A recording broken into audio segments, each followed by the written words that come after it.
Hi everyone, Victoria Merchant here from Keller Williams Foothills Realty and Adventures in Colorado Real Estate. Today I'm going to talk to you about relocating to the mountains.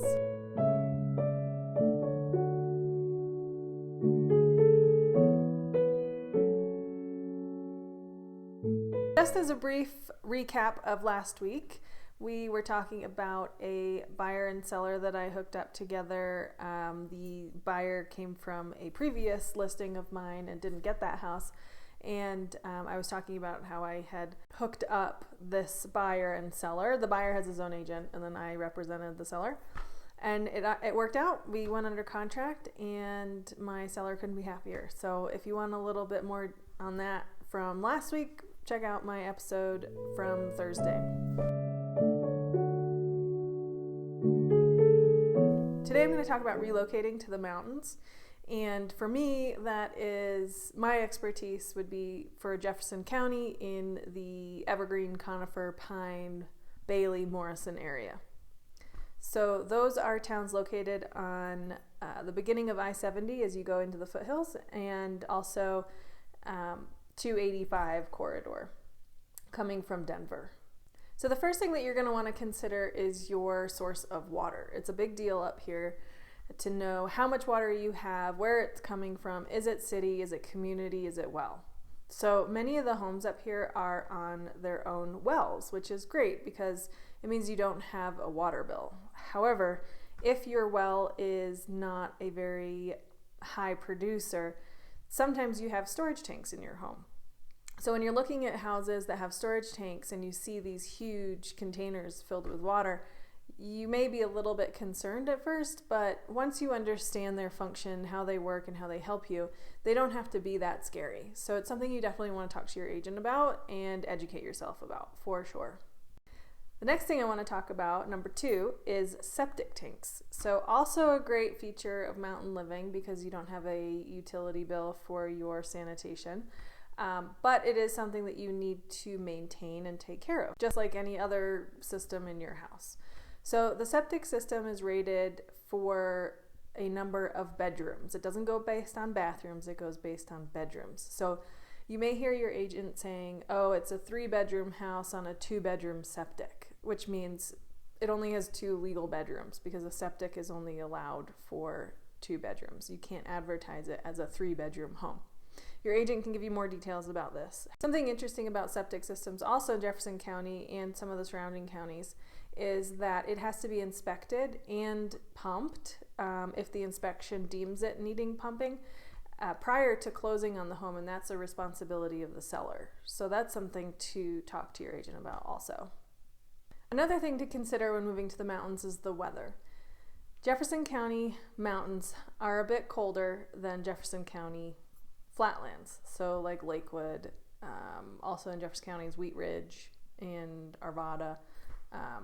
So the temperature tends to be about 10 degrees cooler up here, so we get a little bit more snow and we get cooler weather, which is great because in the summer it gets really hot down there, and up here it's fantastic. So it's something to consider. If you really hate the cold, then maybe Colorado isn't the place for you, but it's something definitely to consider when moving into the mountains, that it's going to be colder than where you are coming from if you were coming from the Denver area. Which leads me to my next topic, the direction that the house is facing.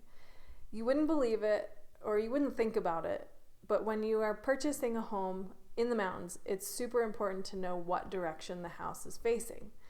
If you are facing south, or southwest or southeast, but mostly south, you're gonna have a much easier time clearing snow, especially if your driveway is also facing south, because it's gonna melt a lot faster. We still get a ton of sunshine up here, so when it snows, it tends to melt off pretty quickly. But if your home is facing north, it's gonna be shorter days, not as much sunlight, and much colder, and your winter season is going to be about a month longer because you're not getting nearly as much sunshine as you would if you were facing south. So that's something to consider, and something kind of interesting because you see sometimes these massive, gorgeous $1 million homes being built by builders as like spec homes on north facing hillsides, and it's probably because they got cheap land, so just be careful. The last thing I want to talk to you about is traffic. If you live in Bailey or Pine and the edge of Conifer and Pine, or you live in Clear Creek County just beyond Evergreen on I-70, so western I-70 past Evergreen or El Rancho exit, or you live south of Conifer on 285, you're gonna hit traffic in the winter and in the summer. In the summer, you have people going camping and hiking and all that, and in the winter, you have people going skiing. So it's something to consider. Friday nights can be pretty bad with traffic, but it's the price that we pay to live up here, and it's also really nice when you're pulling off your exit to go home and everyone else has 2 more hours of traffic left. So it's kind of a weight to bear, but it's not the end of the world, and we tend to get through it. I hope you find this video helpful. Those are my top 5 things to consider. Well, septic, weather, what direction your house is facing, and traffic when you're moving to the mountains.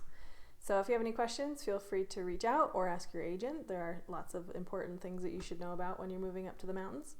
And I will see you next week. Thanks so much for watching, and check out my blog if you have a chance. It's called Adventures in Colorado Real Estate, adventureincorealestate.com. And we'll see you later.